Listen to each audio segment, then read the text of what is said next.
আসসালামু আলাইকুম।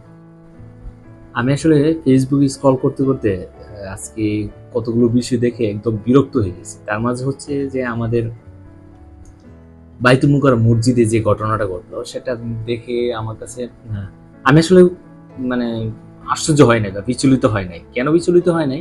কারণ আমি অনেক আগেই একটা কথা বলছিলাম। সেটা হচ্ছে যে আমাদের দেশের মানে উপমহাদেশে উপমহাদেশে যে মুসলমান যারা আছে তাদের সবচেয়ে বড় যে প্রবলেমটা এসেছে সেটা হচ্ছে আমরা নিজেরাই নিজেদের সবচেয়ে বেশি বড় ক্ষতি করছি।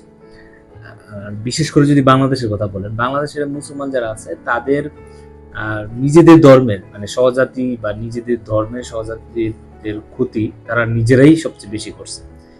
এমন কোনো বড় কোনো উদাহরণ নাই যে ইসলাম ধর্মের বাইরে গিয়ে কেউ তাদের অন্য ধর্মের মানুষরা ক্ষতি করছে। আমি জানি এই কথাগুলো বলার পর আপনারা অনেকে আমাকে গালাগালি করতে পারেন, কিন্তু এটাই সত্য, এটা আমি বিশ্বাসও করি এবং এটা আমি চোখের সামনে অনেক কিছু দেখলাম, দেখার পরে এটা আমার কাছে এটা একদম স্পষ্ট ক্লিয়ার যে বাংলাদেশের মুসলমানদের দ্বারা যে পরিমাণ ইসলামের ক্ষতি হয়েছে বা মুসলমানদের যে পরিমাণ ক্ষতি হয়েছে অন্য ধর্মের দ্বারা ততটা ক্ষতি হয় না, তার 1% ক্ষতি হয় নাই।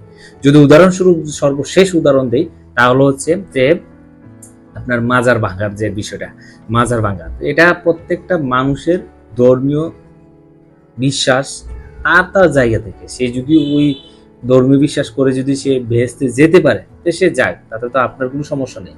হ্যাঁ, আপনি যদি ওইটা হতো যে এখানে মদ গাঁজা ইত্যাদি হচ্ছে, এটা আইনি পদক্ষেপ আইনি ব্যবস্থা নেওয়া প্রয়োজন ছিল, কিন্তু আপনি হুট করে একজন মাজার ভেঙে ফেলবেন, একজনের উপাসনা ভেঙে ফেলবেন।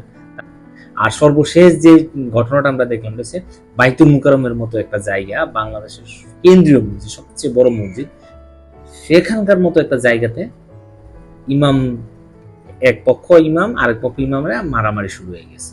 এখানে ৮-১০ জনের মতো আহত হয়েছে। খুতবা নিয়ে মারামারি শুরু হয়ে গেছে। ওই ইমামেরই কেন আসার এত জরুরি ছিল? যে এতদিন সে আত্মগোপনে ছিল, সে আরো কিছুদিন আত্মগোপনে থাকতো, সে মিউচুয়ালি আসার জন্য ট্রাই করতো বা ধর্ম উপদেষ্টার সাথে যোগাযোগ করে কথা বলে আসতো। সে হুট করে এখানে এসে একটা বিশৃঙ্খলা সৃষ্টি করে ফেলছে।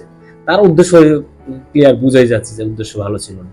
যাই হোক, আমি ওই টপিকে যাবো না, কিন্তু আমি জাস্ট এটা মূল টপিক যেটা ছিল যে ইসলাম ধর্মে সবচেয়ে বেশি ক্ষতি হয়েছে খোদ ইসলাম ধর্মের লোকদের দ্বারা।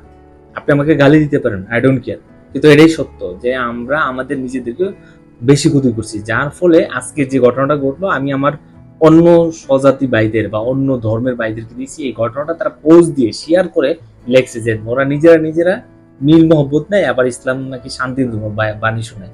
এই টাইপের পোস্ট পর্যন্ত তারা দিচ্ছে, মানে আমার নিজের কাছে এতটাই লজ্জা লাগছে যে আমাদের এই মানুষজনের কাছে। আল্লাহ তাআলা তাদেরকে হেদায়েত দান করুক, সবাই সুস্থ থাকুক, ভালো থাকুক এবং সুস্থ থাকুন। আল্লাহ হাফেজ।